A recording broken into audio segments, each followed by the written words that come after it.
Okay, then. I've got a couple of guests in with me now. I actually was expecting Debbie McAndrew, but it turns out two really nice people have turned up in her place. I'm going to go into a bit of history about Debbie McAndrew. She's been in loads of radio dramas and worked extensively in theatre productions, doing everything really from Shakespeare to pantomime.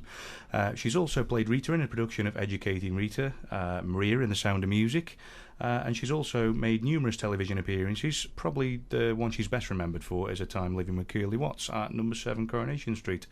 She played fashion student Angie Friedman. Along with director Conrad Nelson, Debbie's founded a new theatre company based in the Potteries called Claybody Theatre.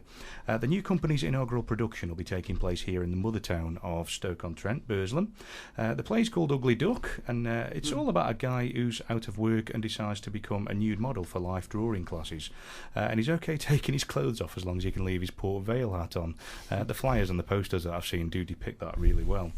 The story focuses on the relationship and the dialogue between him and the painter. There's a portrait being painted especially for the big reveal at the end of each performance, and that's been painted by local artist Rob Poynton. And the play is on at the Burslem School of Art from the 13th of November until Saturday the 16th of November. Okay, guys, so just introduce yourselves and let us know what your role in the play is.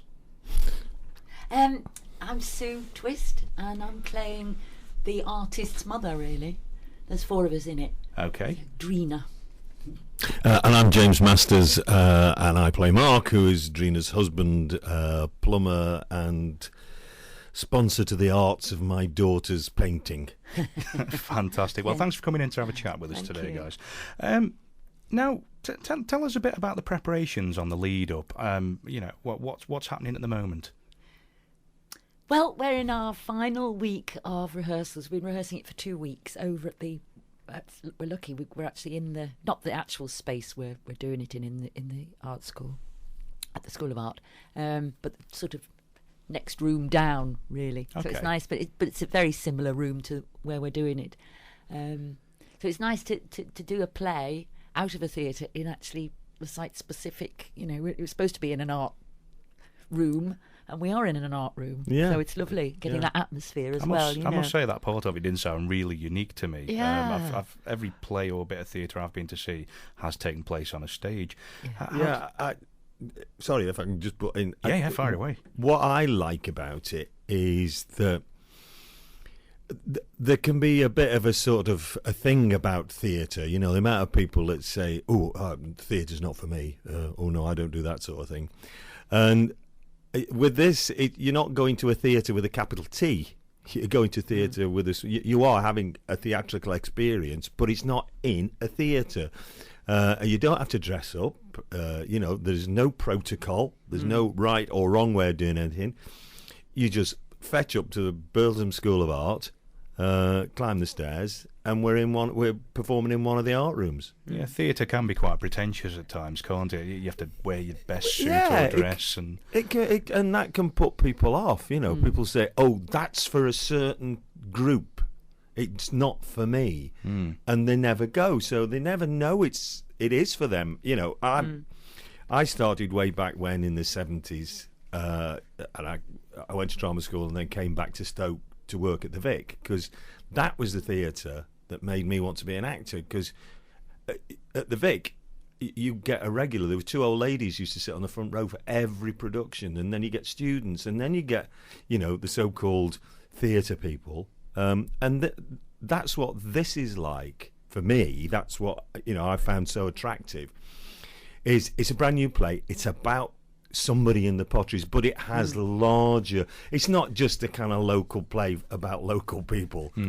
It's bigger than that. It's got some of the stuff that's in it. It's about family relationships. It's about relationship. It's got a lot of jokes in. It's very funny. Very funny. Very She's funny. Very clever, Deb. And we're playing it. Obviously very straight. But then somebody will come in and watch it and just burst out laughing at something that we've said, and we think, God, I better be careful, because the whole of the audience is going to erupt on that line, and I better hang on to it here. So you're kind of finding things out as you rehearse it as well. Oh, very much so, yeah. And Conrad Nelson, the director, is terrific at teasing the stuff out, and so we can do Debbie's play full justice. Brilliant. And I like the fact that it's kind of making theatre accessible. That's probably my favourite point of the whole of what you just said. You don't have to turn up in your best dress or your best suit. Oh, no. You can just kind of come along and enjoy it. And I suppose that's what theatre is supposed to be about, isn't it? Yeah, theatre has always been for the people. Way back in the Greeks, it wasn't a certain class of people that went to Greek theatre. It was everybody went. Exactly. And that's how it should be. Here. Yeah. Has the lead actor managed to perfect his Middleport accent yet? Because after listening to the last interview, he wasn't worried so much about taking his clothes off in front of a lot of people. It was more about the Stoke accent and getting that right. Phil has got it spot on. And, as a local guy myself, I can hear it. And it's terrific. But he's quite broad. His character's got quite a broad accent, so it's more Pottery's type accent. Yeah. But as you know, our accent changes from bus stop to bus stop. Yeah, doesn't it? Just so there are going to be some people who come from Longton and go, "That's not a Stoke accent," and somebody from Tunstall will go, "Oh, he's got it spot on." So some of it kind of sounds Scouse to a certain degree as well, doesn't it? The amount of times sounds in it. The amount of times I've been abroad and somebody said, "Are you from Liverpool?" It's that O sound, isn't it? Sue's a Scouser, so she appreciates that. It's a hard dialect to nail down. So what do you think of the School of Art as a venue? We've already said that it's the theatre company's thing to do the theatre out of conventional venues, which you've already said is very unique. But how do you find the Burslem School of Art as a venue?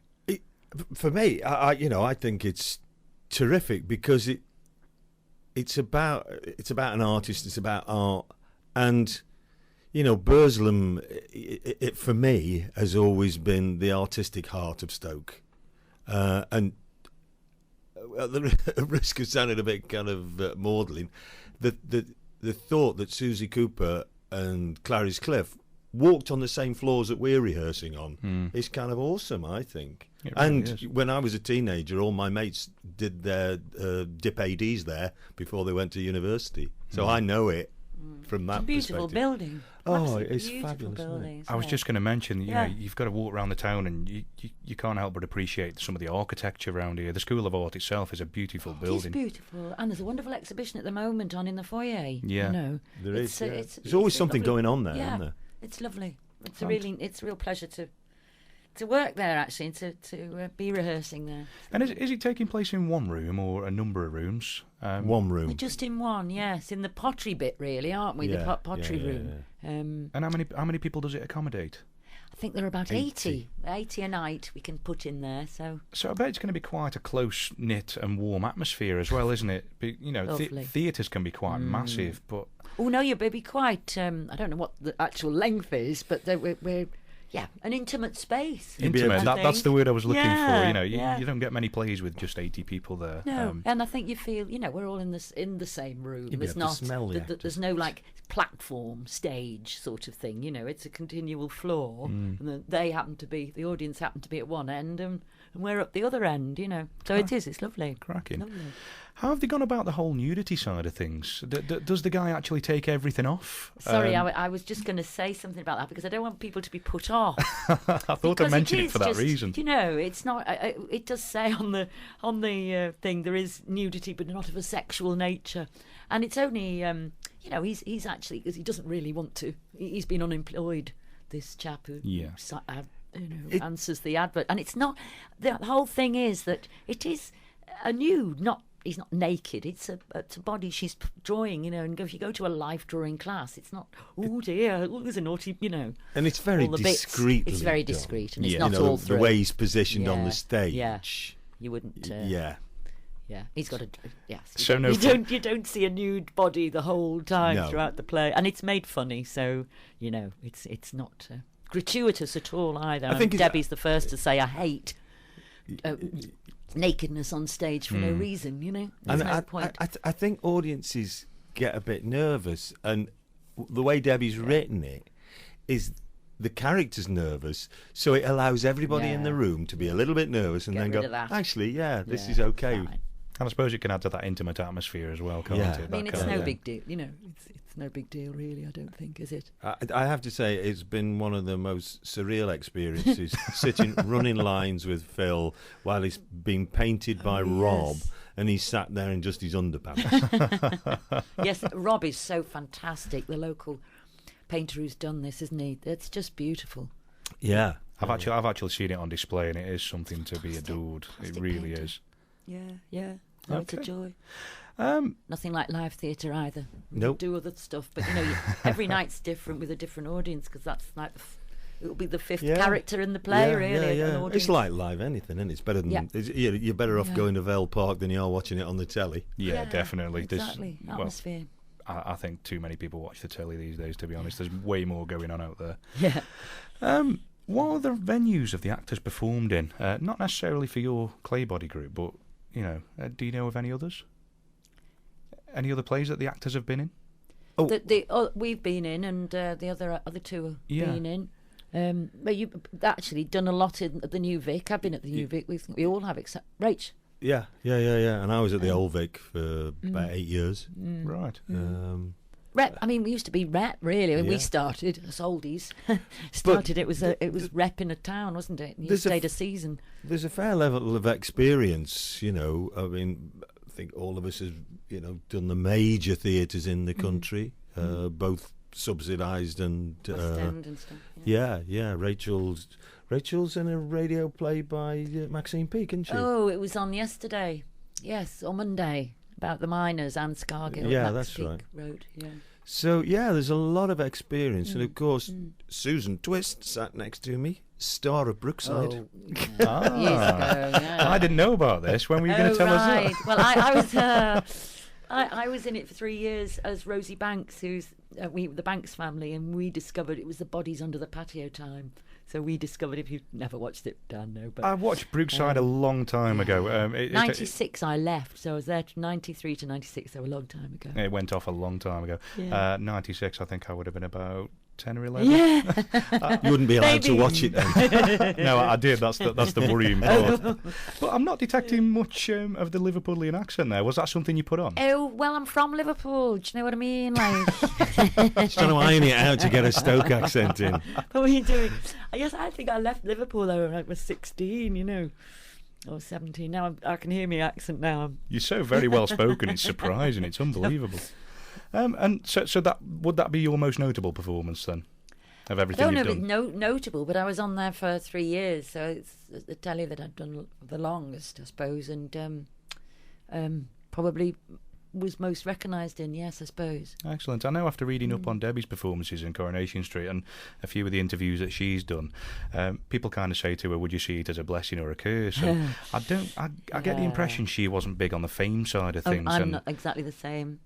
Wasn't bothered about it. Do people really. recognise you from from the soap, and Yeah. do they ask you what it was like and what the other actors were like and things? It's sort of easier now because it's a long time ago. But Yeah. people do still, say, or they go, I know you from somewhere. You look a bit, or they if they were big fans of. But yes, when you're doing stuff like that, which you're on the telly 3 times a week as I say, in people's front rooms, Yeah. So it was a bit. Going to the shops was like 3 times as long as it should have been because you want to talk to people and you're just the same, and then they say, "Oh, aren't you normal?" Or, They don't know They you. wouldn't say I was normal, but you know what I mean.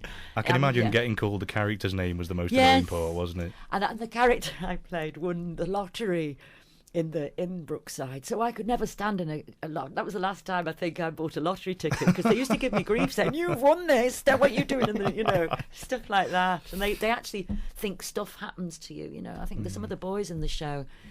My son, anyway, got beaten up because in real life because he God. didn't. I can't remember what he did in the soap, but the lads from a pub one night took offence at what he was and thought he was that person. So.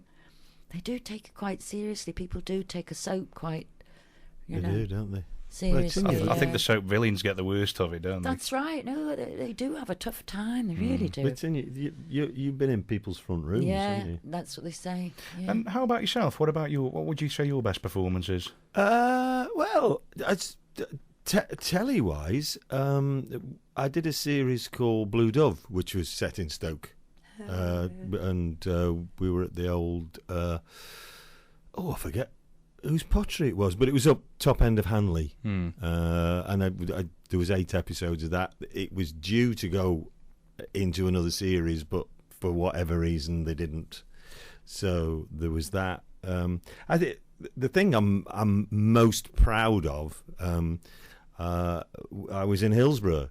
I played the assistant chief commissioner in Hillsborough. Excellent. So yeah, and I'm proud in a very minuscule way. I might have made some kind of a difference. Yeah.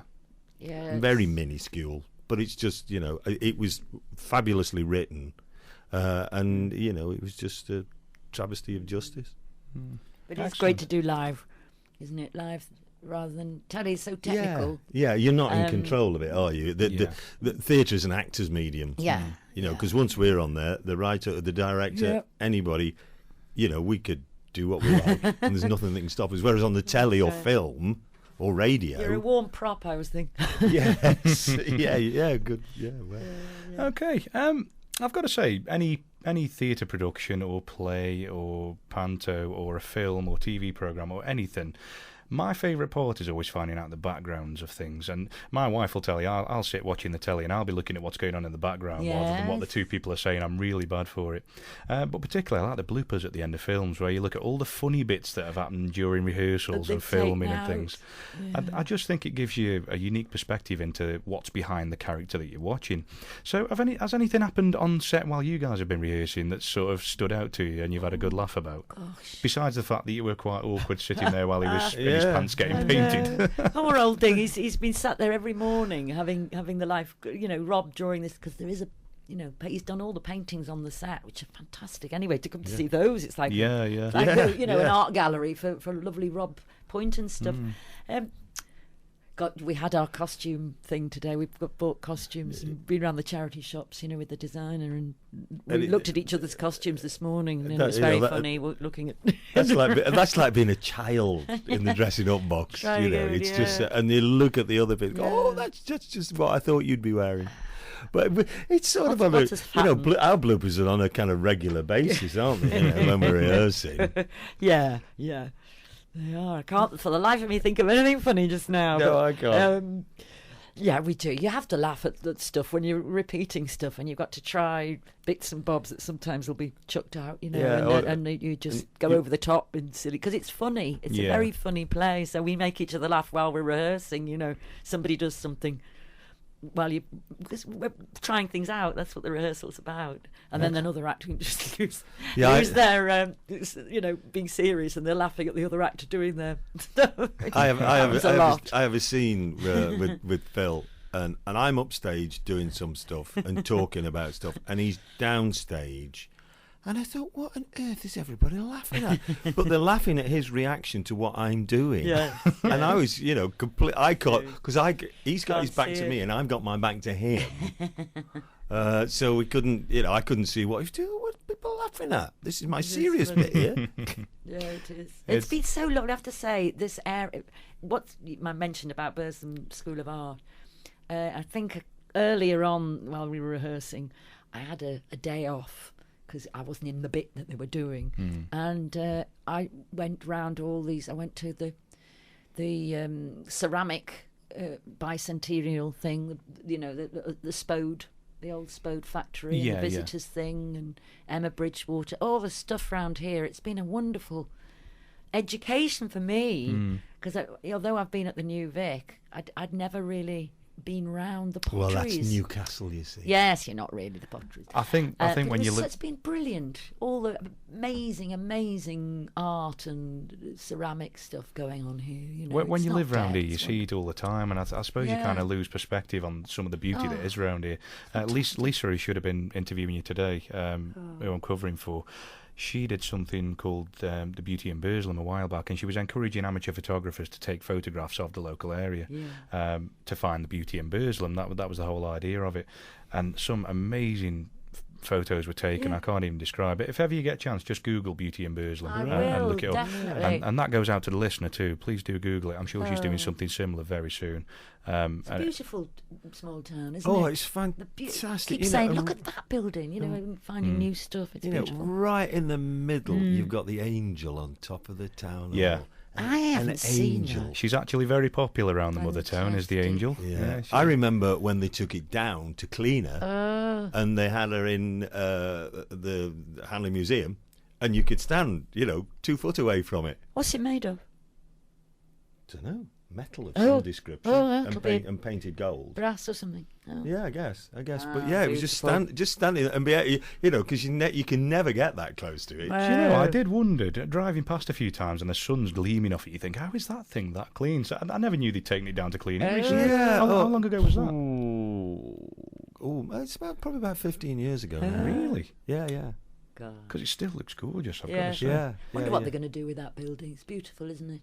I know, they did turn it Yeah. into ceramic at some point, and now it's just Oh. issues. They're trying to sell it on. Are It's a big ongoing question around here, and Yeah. there's a lot of local Yeah. groups trying to get behind it and get it. There are some Put back into beautiful use again. buildings. Yeah, they You really know. are. Really are. Opposite the School of Art, you've got the Wedgwood Oh. Centre. Yeah. I couldn't believe that when I first came here.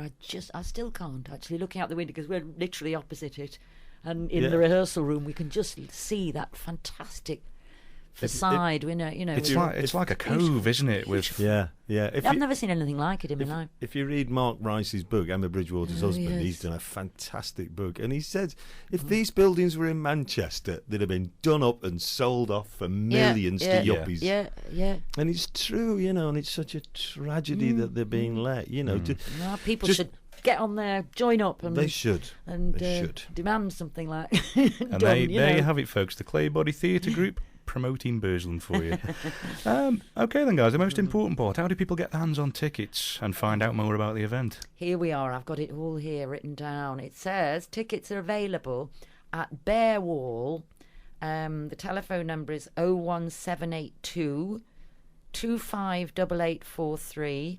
And it's also online at www.bearwall.co.uk. Or you can just get hold of the Burslem School of Art and go and pick them up there, or telephone the School of Art 01782 810808. I'll say that again. 01782 810808. And they're very cheap. Concessions £5 and full price is £10. So a good night out for very little money. Yeah, and go and have an Indian afterwards. Yeah. That's the most important part. It's a reasonable price. It's going to be good Yeah. fun, and there's plenty of places to go for a drink and a meal. Oh, after. and at Absolutely. the Come interval, and join us you with can a- drink Titanic beer. Oh, can you? Yeah, Didn't because know the that. event it's sponsored by Sponsored by Titanic. beer. Yeah, we drink Oh. Titanic beer in the play. Oh. There never was knew. 3 sponsors, wasn't there? There was the Bear Wall Art Gallery, Titanic Brewery, and who was the third one? Oh, No, what was Is the it other not on- one? is Does it it not on say the- on here? should do. Can you read that? Oh, wait No, I a haven't got sec. my Wait glasses a on. sec. Capital Moorland. We've got Moorland, Stoke. Can't see that. Can you see, Dan? Let's have a gander. The bottom there. I don't just want to mention 2 None of us have got our sponsors glasses on. And missed- and leave the third one out. gosh, That, who is that I would be don't know. really It unfair. can't be Moorland, can it? Because we've got pots. We've got little mugs made with for Ugly Duck. Yeah, we've got it here. It's lottery funded. The Oh. Arts Council of England are taking part. The Prince's Charities, Titanic Brewery, the Stoke-on-Trent Council, Bear Wall Art Gallery. Amanda and Paula I actually know very well. Thank you for lovely. sponsoring that. Yeah. Capital Theatre Festival and, of course, Moorland Pottery. It is. I love Moorland. Moorland Pottery. Oh, I run one of the pubs in town, and they come to me you? every year for their Christmas parties, and they're a lovely bunch. Or come so and get our mug then. I We've got an certainly Ugly will. Duck mug. Yeah, The name of the play on the actual. Definitely. Well, I've And got- I don't live in Stoke anymore, so I've got a mug that says they cost tack the lad out of Stoke, but not Stoke out the lad. well, thank you very much for joining me today, Thank guys. you, It's Dan. been Been an fantastic. absolute pleasure. I hope I've done Lisa proud. She's been have very indeed. trusting of me today. I thought it was Lisa. The disguise is man. good, you Thank see. you. It's been educational and a pleasure, and I'll probably even pop along and see the play Oh, myself. Hopefully, please now I know a do. bit more about Come it. and have a drink after with us. That'd be lovely. Thank you very much, guys.